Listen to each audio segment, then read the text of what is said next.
বৈষম্য বিরোধী আন্দোলনে জুলাই আগস্ট গণহত্যা চলাকালীন শেখ হাসিনা সহ অন্যান্যদের পাওয়া কল রেকর্ডের সিআইডিতে ফরেনসিক পরীক্ষা করার নির্দেশ দিয়েছেন আন্তর্জাতিক অপরাধ ট্রাইব্যুনাল। গণঅভ্যুত্থানের সময় গণহত্যার ঘটনায় শেখ হাসিনা সহ জড়িতদের গুরুত্বপূর্ণ কল রেকর্ড হাতে পেয়েছে আন্তর্জাতিক অপরাধ ট্রাইব্যুনালের প্রসিকিউটর।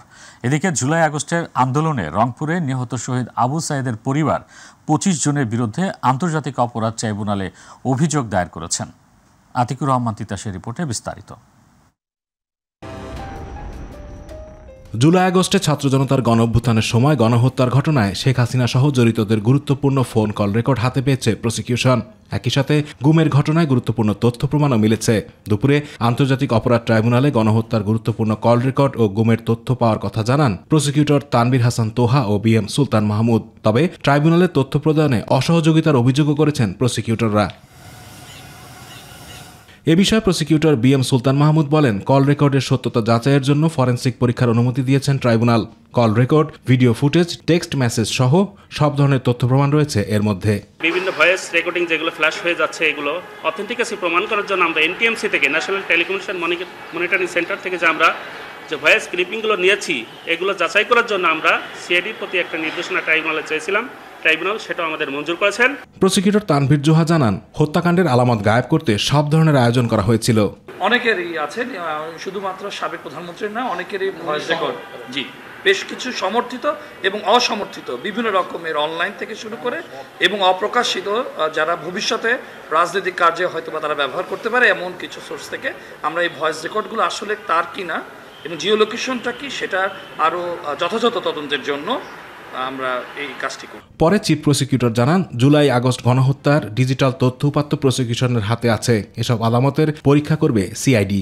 সেই ক্ষেত্রে আমরা হিউজ পরিমাণ ডিজিটাল এভিডেন্স কালেকশন করেছি। আপনারা জানেন যে ভিডিও ফুটেজ, বিভিন্ন জায়গার সিসিটিভি ফুটেজ, বিভিন্ন মোবাইলে ধারণকৃত ভিডিও, বিভিন্ন জায়গার কল রেকর্ড, মেসেজ, বিভিন্ন সংস্থার কাছ থেকে, বিভিন্ন ব্যক্তির কাছ থেকে, বিভিন্ন সোর্স থেকে, সংবাদ মাধ্যম থেকে এগুলো আমরা পেয়েছি, এগুলো কালেকশন করেছি। এই যে কম্পাইলেশনের পরে আমরা এখান থেকে বেছে বেছে সেই ভয়েসগুলো, সেই ভিডিও ফুটেজগুলো, সেই দৃশ্যগুলো, সেই মেসেজগুলো, এগুলোকে ডিজিটালি ফরেনসিক করার জন্য সিআইডির কাছে পাঠানোর ব্যাপারে সিআইডিকে এটার ফরেনসিক রিপোর্ট দেওয়ার জন্য একটা নির্দেশনা চেয়ে একটা পিটিশন মুভ করেছিলাম। জুলাই আগস্টের আন্দোলনে হামলা ও হত্যাকাণ্ডের ঘটনায় এরই মধ্যে শেখ হাসিনার বিরুদ্ধে মামলা হয়েছে। আন্তর্জাতিক অপরাধ ট্রাইব্যুনাল তার বিরুদ্ধে জারি করেছে গ্রেপ্তারি পরোয়ানা। আতিকুর রহমান তিতাস, মাই টিভি। ক্ষমতার অপব্যবহার ও অনিয়মের মাধ্যমে শেখ রেহানা, তার ছেলে রাদওয়ান মুজিব সিদ্দিক ববি এবং মেয়ে আজমিনা সিদ্দিকের নামে পূর্বাচলে প্লট বরাদ্দের অভিযোগে ৩টি মামলা করেছে দুদক, যেখানে সাবেক প্রধানমন্ত্রী শেখ হাসিনা এবং রেহানার মেয়ে ব্রিটিশ এমপি টিউলিপ সিদ্দিককেও আসামি করা হয়েছে। দুদকের মহাপরিচালক আক্তার হোসেন সোমবার সাংবাদিকদের এ তথ্য জানান। এর আগে শেখ হাসিনার মেয়ে সাইমা ওয়াজেদ পুতুলের বিরুদ্ধেও অনিয়মের মাধ্যমে প্লট বরাদ্দ নেওয়ার অভিযোগে মামলা করে দুদক। এর আগে গেল রোববার শেখ হাসিনার মেয়ে সাইমা ওয়াজেদ পুতুলের বিরুদ্ধে অবৈধভাবে পূর্বাচলে 10 কাঠার প্লট গ্রহণের অভিযোগে তাকে সহ 16 জনকে আসামি করে মামলা করে সংস্থাটি।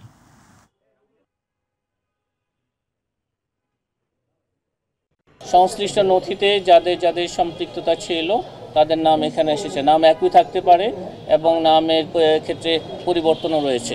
রাজুক পূর্বাচল প্রকল্পে বেআইনিভাবে পরস্পর যোগ সাজসে ক্ষমতার অপব্যবহারপূর্বক প্লট বরাদ্দের প্রেক্ষিতে এই আলোচ্য মামলাগুলো রুজু করা হয়েছে। দ্বিতীয় ক্যাম্পাসের কাজ সেনাবাহিনীকে হস্তান্তর সহ 3 দফা দাবিতে সচিবালয়ের সামনে প্রধান ফটকের সামনে অনশন কর্মসূচি শুরু করেছেন জগন্নাথ বিশ্ববিদ্যালয়ের শিক্ষার্থীরা। বিকেলে বিশ্ববিদ্যালয়ের কেন্দ্রীয় শহীদ মিনারের সামনে থেকে গণপদযাত্রা শুরু করে বিকেল 5টায় সচিবালয়ের সামনে এসে অনশন শুরু করেন তারা। 1 ঘন্টার আলটিমেটামের মাধ্যমে সংশোধিত নতুন চিঠি না আসায় তারা এই আন্দোলনে নেমেছেন বলে জানিয়েছেন। শিক্ষার্থীরা জানান, 3 দফা দাবি পূরণ না হওয়া পর্যন্ত তারা সচিবালয়ের সামনে অবস্থান করবেন।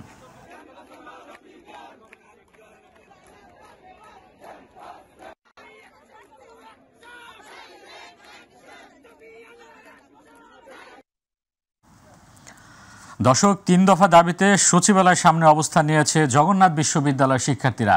ঠিক এই মুহূর্তে সেখানে আছেন আমাদের সহকর্মী ইউসুফ আলী। আমরা সরাসরি যুক্ত হচ্ছি তার সাথে। ইউসুফ, সচিবালয়ের সামনে কেমন পরিস্থিতি দেখছেন ঠিক এই মুহূর্তে, আর শিক্ষার্থীদের দাবিগুলো কি কি?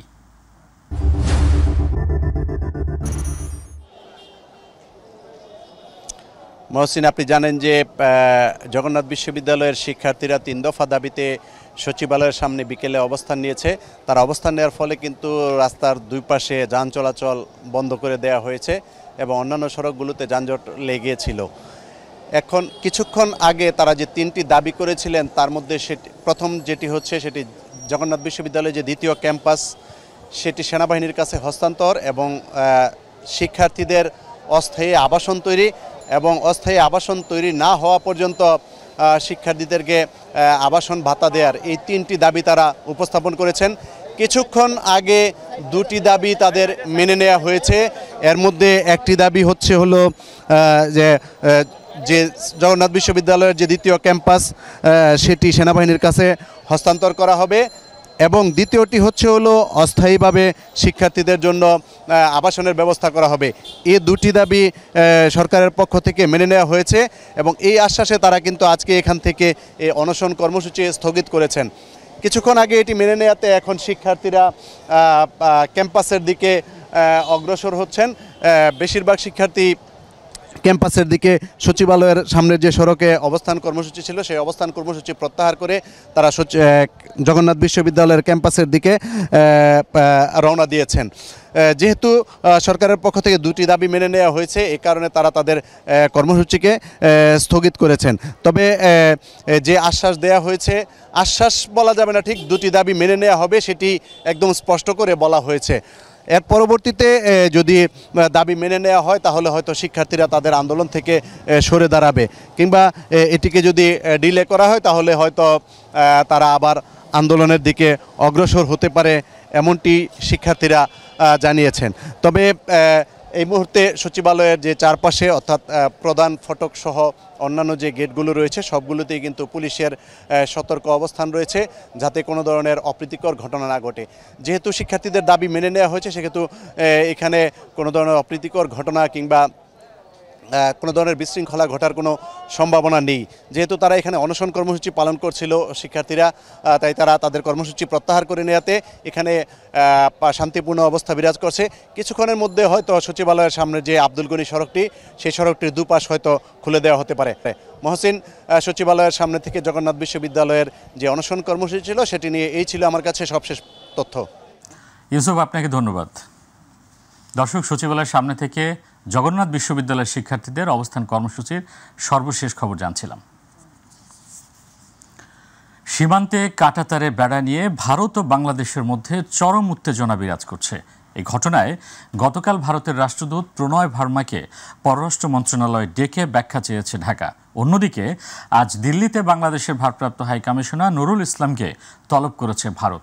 ভারতীয় গণমাধ্যম ANI এক প্রতিবেদনে তথ্য জানায়। প্রতিবেদনে বলা হয়, নয়াদিল্লি ও ঢাকার মধ্যে ক্রমবর্ধমান উত্তেজনা নিয়ে আলোচনা করতে ভারতের পররাষ্ট্র মন্ত্রণালয় আজ দিল্লিতে নিযুক্ত বাংলাদেশের উপ হাই কমিশনার নুরুল ইসলামকে তলব করেছে। চাঁপাইনবাবগঞ্জ ও নওগাঁ জেলার সীমান্তে বিএসএফের কাঁটাতারের বেড়া তৈরি করা নিয়ে বাংলাদেশ ও ভারতের মধ্যে উত্তেজনা পরিস্থিতির সৃষ্টি হয়। এই পরিপ্রেক্ষিতে ভারতের রাষ্ট্রদূত প্রণয় ভার্মাকে পররাষ্ট্র মন্ত্রণালয়ে ডেকে পাঠানো হয়।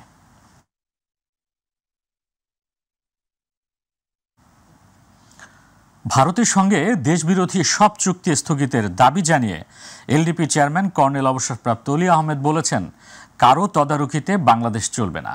আর আলোচনা ছাড়া সীমান্তে কাঁটাতারে বেড়া বাংলাদেশের জনগণ সুদৃষ্টিতে দেখছে না বলে মন্তব্য করেছেন বিএনপির সিনিয়র যুগ্ম মহাসচিব রুহুল কবির রিজভী। রাজধানীতে আলাদা অনুষ্ঠানে তারা এসব কথা বলেন। ইউসুফ আলী রিপোর্ট। দেশের সার্বিক পরিস্থিতি নিয়ে মগবাজারে দলের কেন্দ্রীয় কার্যালয়ে সংবাদ সম্মেলনের আয়োজন করে liberal Democratic party. Electronic media এবং প্রিন্ট মিডিয়ার সম্মানিত ভাইরা, পার্টির চেয়ারম্যান অবসরপ্রাপ্ত কর্নেল অলি আহমেদ বীর বিক্রম বলেন, দেশে বিরাজমান সমস্যা সমাধানে সরকার ব্যর্থ হয়েছে, তাই গণতন্ত্র প্রতিষ্ঠায় দ্রুত জাতীয় নির্বাচন দেয়া প্রয়োজন। আজকে জাতি বিভিন্নভাবে পঙ্গু অবস্থা থেকে এই জাতিকে সঠিক জায়গায় ফিরে নিয়ে আসা বর্তমান সরকারের পক্ষে আদৌ সম্ভব না। সুতরাং আমরা আজকে দাবি করছি সর্বাগ্রে সংসদ নির্বাচন দিতে হবে। যদি সংসদ নির্বাচন না দেয় তাহলে আমরা বাধ্য হব ঐক্যবদ্ধভাবে এই সরকারের বিরুদ্ধে আন্দোলন করার জন্য। বিএনপি চেয়ারপারসন বেগম খালেদা জিয়ার রোগমুক্তি কামনায় নয়াপল্টনে দলের কেন্দ্রীয় কার্যালয়ে জাতীয়তাবাদী রিকশা ভ্যান ও অটো চালক দলের উদ্যোগে আয়োজিত মিলাদ মাহফিলে বিএনপির সিনিয়র যুগ্ম মহাসচিব রুহুল কবির রিজভী আহমেদ বলেন, বাংলাদেশের সাথে আলোচনা ছাড়া ভারত সীমান্তে কাঁটাতারের বেড়া দেয়া দুঃখজনক। কোনো কিছুই তারা না মেনে কাঁটাতারের বেড়া দেওয়ার চেষ্টা করেছে আপনার লালমনিরহাটে বিভিন্ন জায়গায়। তো এর জন্য জনগণ যে দাঁড়াতে পারে তাদের দেশের বিজিবির সাথে, বিজিবির প্রতিরোধের সাথে, এই দৃষ্টান্ত শেখ হাসিনার আমলে শেখ হাসিনা করতে দেয়নি। তার ফ্যাসিজম দিয়ে, তার নির্মমতা দিয়ে, তার নির্দয়তা দিয়ে তিনি ভারতের সেবাদাস হয়ে কাজ করেছেন। ইউসুফ আলী, মাই টিভি, ঢাকা।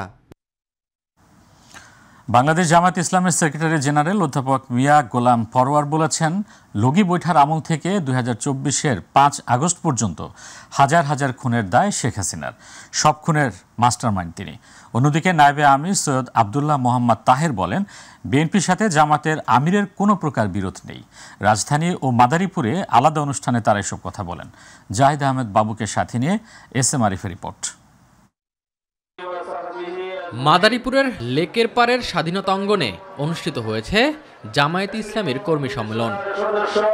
প্রধান অতিথির বক্তব্যে দলটির সেক্রেটারি জেনারেল অধ্যাপক মিয়া গোলাম পরোয়ার জানান, লগি বৈঠার আমল থেকে 24-এর গণ অভ্যুত্থান পর্যন্ত হাজার হাজার খুনের সমস্ত দায় শেখ হাসিনার।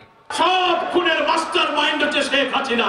226টা মামলা হয়েছে, দুদকে মামলা হয়েছে, ট্রাইব্যুনালে আপনি আমাদের প্রিয় নেতৃবৃন্দকে ফাঁসি দিয়েছিলেন, এখন সেই ট্রাইব্যুনালে আপনার ফাঁসির আয়োজন চলছে।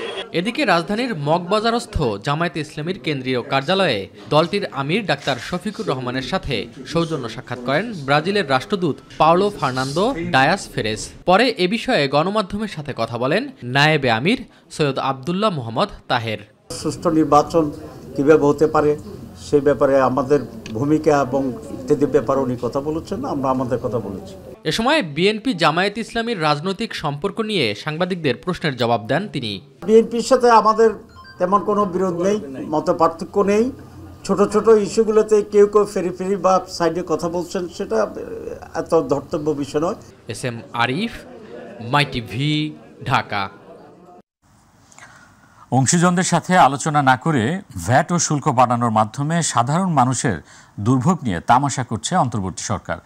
এবি পার্টির কার্যালয়ে এক সংবাদ সম্মেলনে এমন মন্তব্য করেন দলটির নবনির্বাচিত চেয়ারম্যান মুজিবুর রহমান মঞ্জু। তিনি জানান, গরিব মানুষের উপর এই জুলুম বন্ধ করতে হবে। আর দলটির সাধারণ সম্পাদক আসাদুজ্জামান ফুয়াদ জানান, পরোক্ষ কর বন্ধ করে সিঙ্গেল ট্যাক্স ব্যবস্থা চালু করতে হবে। তা না হলে সমাজে বৈষম্য আরও বাড়বে বলে মনে করেন তিনি।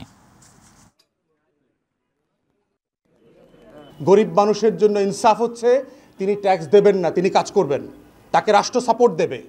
কিন্তু আপনি টিসিবির চালের জন্য যে লাইন ধরে বাজার থেকে না কিনতে পেরে পণ্য কিনছে, তার উপরও আপনি ভ্যাট চাপায় দিচ্ছেন। মানে এর থেকে জুলুম, অবিচার আর কিছু হতে পারে না। তাই আমাদের বক্তব্য হচ্ছে, রাষ্ট্রকে total tax management, tax law এগুলোকে ওভারহলিং করতে হবে, সিঙ্গেল ট্যাক্সে চলে আসতে হবে। আমরা সরকারকে সহ সবাইকে সতর্ক করছি, দেশটাকে ঘুরে দাঁড়াতে হবে। রাষ্ট্র একটা বিপ্লব করেছে, এই বিপ্লব প্রত্যেকটা স্তরে এই পরিবর্তন আনতে হবে। এই পরিবর্তন না আনলে এই রাষ্ট্র টিকবে না, এই সমাজের এই বন্ধন থাকবে না। নির্বাচন কমিশনার মোহাম্মদ আনোয়ারুল ইসলাম সরকার বলেছেন, ভোটার নিবন্ধন প্রক্রিয়ার চ্যালেঞ্জ মোকাবেলা করতে হলে স্বচ্ছ মানসিকতার প্রয়োজন। তবে উদ্দেশ্য মহৎ হলে চ্যালেঞ্জ মোকাবেলা করা কঠিন কাজ নয়। জাতিকে স্বচ্ছ নির্ভেজাল ভোটার তালিকা উপহার দিতে নির্বাচন কমিশন বদ্ধপরিকর। দুপুরে নারায়ণগঞ্জ জেলা প্রশাসকের কার্যালয় মিলনায়তনে অনুষ্ঠিত ভোটার নিবন্ধন প্রক্রিয়ার চ্যালেঞ্জ এবং চ্যালেঞ্জ উত্তরণের উপায় শীর্ষক কর্মশালার উদ্বোধনী অনুষ্ঠানে একথা বলেন তিনি। আনোয়ারুল ইসলাম বলেন, স্বচ্ছ ভোটার তালিকা প্রণয়ন দেশের 18 কোটি মানুষের আমানত, তাই এই আমানত রক্ষার দায়িত্ব সবার।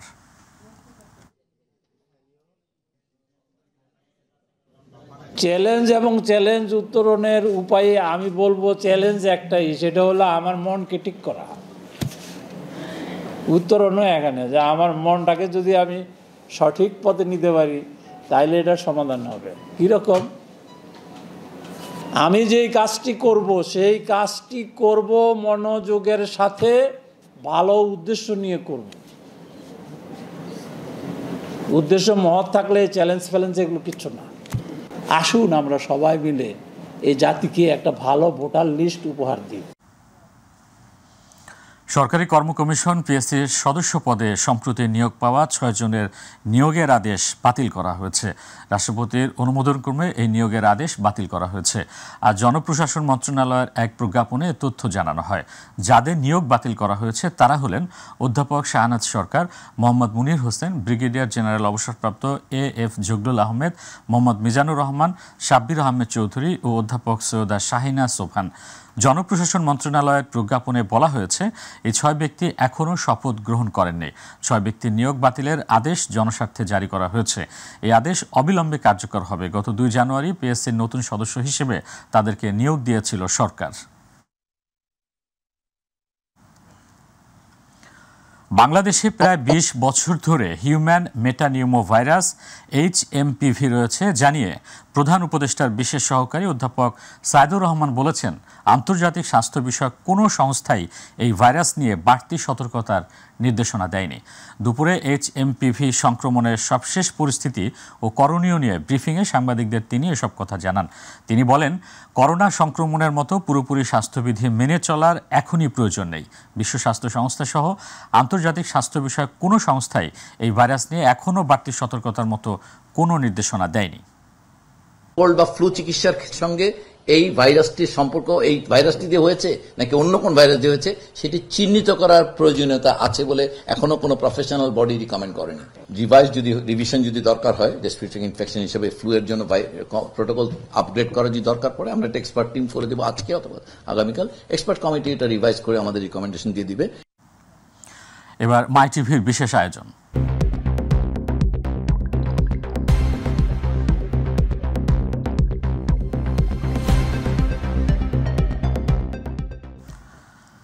দিন যায় রাত আসে, পরিবর্তন হয় অনেক কিছুই, শুধু বদলায়নি রাজধানী নগরীর বুক জুড়ে দাপিয়ে বেড়ানো ফিটনেসবিহীন গণপরিবহন। আইনের তোয়াক্কা না করে বছরের পর বছর প্রশাসনের নাকের ডগায় বসে এসব লক্কর ঝক্কর বাসগুলো চলছে। নগরবাসীকে অনেকটা এসব গণপরিবহন ব্যবহারে বাধ্য করা হচ্ছে বছরের পর বছর ধরে। দেখভালের দায়িত্বে থাকা বিআরটিএর কর্মকর্তারা ক্যামেরা দেখেই লাপাত্তা। মমিন ও রাজীব হোসেনের ক্যামেরায় আবু সাইদ অপুর বিশেষ রিপোর্ট। ধোয়ার এই দৃশ্যই বলে দেয় কতটা লক্ষ্যচক্কর গাড়িতে ভরে গেছে রাজধানী নগরী। বেসরকারি হিসেবে নগরীতে প্রায় 2 কোটি মানুষের বসবাস, আর এসব মানুষের চলাচলে নগরী জুড়ে দিনরাত দাপিয়ে বেড়াচ্ছে প্রায় 20,000-এরও বেশি গণপরিবহন। যদিও খাতা কলমে বৈধ বাসের সংখ্যা 7,000-এর উপরে, তাহলে প্রশ্ন হলো বাকি গাড়িগুলো চলছে কিভাবে? টুকটাক একটু চুনকাম করে রং টং লাগিয়ে ওদেরকে যেভাবে লাইসেন্সগুলো দিচ্ছে, হ্যাঁ, কোনো পরীক্ষা নিরীক্ষা ছাড়া। আমাদের কাছে লক্ষ লক্ষ টাকাও নাই যে আমরা একটা গাড়ি কিনি চলাচল করুম, যার কারণে আমরা এই লক্ষ চক্কর গাড়িগুলো চলতে বাধ্য। দীর্ঘ অনুসন্ধানে উঠে এলো কিভাবে লোকচক্ষুর আড়ালে মহাখালী বাস টার্মিনালের পেছনে পুরাতন মেয়াদহীন লক্ষ্যচক্কর গাড়িগুলোকে রংচং লাগিয়ে সড়কে নামানোর প্রস্তুত করা হচ্ছে, যার চরম বাস্তবতা স্বীকার করলেন গণপরিবহন সংশ্লিষ্টরা। টাকা দিবেন না, আপনার গাড়ি ওকে নাই, গাড়ির মডেল আছে, গাড়ির সবকিছু সব ঠিক আছে, সব কমপ্লিট থাকার পরে 6,000 টাকা ঘুষ। 10,000 টাকা ঘুষ ও টাকা দেওয়া লাগে। ও খাবে না, দালাল আছে, দালাল কইরা নেবে গাড়ি, ওই দালালে ঘুষ দিবে। গাড়িতে মডেল ঠিক আছে, কিন্তু তার আন্দাজে দেখা গেছে একটা রং নাই, আন্দাজে এটা হবে না। আসলে বেশি অংশে বিআরটিতে যায় কাগজ করার জন্য, ওইখানে আপনার তো সম্পূর্ণ ওকে করে নেয় ওরা, আর মেনলি রংটা করে সর্বপ্রথম আগে। যেগুলো ঠিকঠাক করে সবগুলো বিআরটিসি ফিটনেসের জন্য পাঠাই দেওয়া হয়। যখন আমরা ফিটনেসে গাড়িগুলো নিয়ে যাই, গাড়িগুলোর রং টং খারাপ থাকলে অফিসার এটা রিটার্ন দেয়। এই জন্য আমরা প্রতি বছর গাড়িগুলোর রং করে ফিটনেসে নিয়ে যাই, সব কাজকর্ম কইরা। গল্প শুধু এখানেই শেষ নয়। বুয়েটের এক গবেষণায় উঠে এসেছে বিশ্বের মধ্যে সবচেয়ে পরিবহনের দিক থেকে ধীরগতি শহর হলো ঢাকা। অতীতে গতিবেগ 25 থাকলেও তা এসে বর্তমানে দাঁড়িয়েছে 5-এ। আর গণপরিবহনগুলোর যাত্রী নেয়ার অসুস্থ প্রতিযোগিতা তো রয়েছেই। কিভাবে চলছে এসব গণপরিবহন তা জানতে মিরপুর বিআরটিএ অফিসে গেলে লাপাত্তা পরিচালক। নরমালি কোনো সাক্ষাৎ করলে হেডকোয়ার্টার দেয়, আমাদের কিন্তু আর মাঠ পর্যায়ে থাকে না, মাঠ পর্যায়ে থাকে না আপনারা। এইগুলোর ব্যাপারে আমাদের হেডকোয়ার্টার কিছু নির্দেশনা আছে, হ্যাঁ, চেয়ারম্যান স্যার কিছু নির্দেশনা আছে। ফিটনেস পরীক্ষণ কর্তারাও লাপাত্তা। এই বক্তব্য থেকে পিছিয়ে ছিলেন না ট্রাফিক পুলিশও। লেখা আছে কিন্তু কোনো গাড়ি তো আসে না। গাড়ি আসে না, এখানে দুর্নীতি আছে হয়তো, যে কারণে এখানে ফিটনেস নিতে আসে না। কর্তৃপক্ষ এই ব্যাপারে কোনো সুনির্দিষ্ট কোনো পদক্ষেপ নেই না। দালাল চক্রের কারণে এরা অবৈধভাবে ফিটনেস করে গাড়ির মালিকানা পরিবর্তন করে। গাড়ির যদি ফিটনেস ঠিক নাও থাকে তারপরেও তারা টাকা পয়সা দিয়ে সরকারি যারা ভিতরে কাজ করে তাদের টাকা পয়সা দিয়ে ফিটনেসটা নিয়ে নেয়। তবে বুয়েটের পরিবহন বিশেষজ্ঞ অধ্যাপক ডক্টর মোহাম্মদ মাহবুব আলম তালুকদার বলেছেন, সমন্বিত উদ্যোগ ছাড়া ফিটনেসবিহীন গাড়ি বন্ধ করা সম্ভব নয়। আনফিট ভেহিকেল বলতে এটা বোঝাচ্ছে যে বাংলাদেশে যে কোনো বিষয়, যে কোনো আইন প্রয়োগ হয় না, প্রয়োগ হইতে গেলেও কিন্তু আর বাধাগ্রস্ত হয়। আপনি যে আনফিট ভেহিকেল বলতেছেন, বেশিরভাগ তো আনফিট ভেহিকেল, আগামীকালকে তো সমস্যা তৈরি হবে আবার। বিএটি অফিসে এসেছিলাম আমরা এখানকার পরিচালকের সাথে কথা বলার জন্য, কিন্তু দুঃখের বিষয় হলো কথা বলতে চাইলে কোনো গণমাধ্যম কর্মীর সাথে কথা বলতে রাজি হন না তারা। এর কারণটা আসলে কি?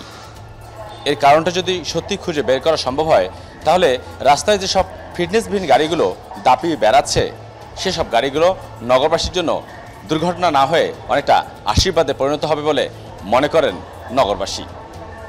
মিরপুর বিএটি অফিস থেকে আবু সাদপু, মাই টিভি, ঢাকা। প্রধান উপদেষ্টা অধ্যাপক মোহাম্মদ ইউনুস মালয়েশিয়ার কর্মরত বাংলাদেশি শ্রমিকদের জন্য মাল্টিপল এন্ট্রি ভিসার সুবিধা দেওয়ার আহ্বান জানিয়েছেন। এতে তারা প্রয়োজন মতো দেশে ফিরে আসা এবং আবার মালয়েশিয়ায় ফেরার সুযোগ পাবেন। আজ সোমবার রাষ্ট্রীয় অতিথি ভবন যমুনায় মালয়েশিয়ার হাই কমিশনার মোহাম্মদ সুহাদা ওসমান সাক্ষাৎ করতে এলে এই আহ্বান জানান প্রধান উপদেষ্টা। প্রধান উপদেষ্টা মালয়েশিয়ায় কর্মসংস্থানের সুযোগ পাওয়া 18,000 বাংলাদেশি শ্রমিককে দ্রুত প্রবেশাধিকার দেওয়ার বিষয়েও উদ্যোগ নিতে অনুরোধ করেন। এই 18,000 শ্রমিকের কাজে যোগ দেওয়ার জন্য নির্ধারিত সময়সীমা ছিল গত বছরের মে মাস, তবে তারা সেই সময়ের মধ্যে কাজে যোগ দিতে পারেনি। অক্টোবরে ঢাকায় মালয়েশিয়ার প্রধানমন্ত্রী আনোয়ার ইব্রাহিমের সঙ্গে বৈঠকের প্রসঙ্গ উল্লেখ করে প্রধান উপদেষ্টা আশা প্রকাশ করেন মালয়েশিয়া দ্রুত এই প্রক্রিয়া সম্পন্ন করবে, যাতে বাংলাদেশি শ্রমিকদের পরবর্তী দল সেখানে কর্মসংস্থানের পরিকল্পনা করতে পারে। সংবিধানের 106 অনুচ্ছেদ অনুযায়ী সুপ্রিম কোর্টের মতামত নিয়ে অন্তর্বর্তী সরকারের শপথ নেওয়াকে চ্যালেঞ্জ করে দায়ের করা রিট খারিজ করেছেন হাইকোর্ট। আদালত বলেছেন, বাংলাদেশের জনগণ অন্তর্বর্তী সরকারকে বৈধ বলে মেনে নিয়েছে, কাজেই এ নিয়ে বিতর্ক থাকতে পারে না। সোমবার বিচারপতি ফাতেমা নজিব ও বিচারপতি শিকদার মোহাম্মদ মাহমুদুর রাজির হাইকোর্ট বেঞ্চ রিট খারিজ করে এই পর্যবেক্ষণ দেন। পর্যবেক্ষণে আদালত বলেন, বাংলাদেশের জনগণের পাশাপাশি আন্তর্জাতিক মহলও অন্তর্বর্তী সরকারকে মেনে নিয়েছে, সুতরাং এ নিয়ে প্রশ্ন তোলার সুযোগ নেই। তবে রিটকারী আইনজীবী মহসিন রশিদ এ আদেশের বিরুদ্ধে উচ্চ আদালতে যাবেন বলে জানিয়েছেন।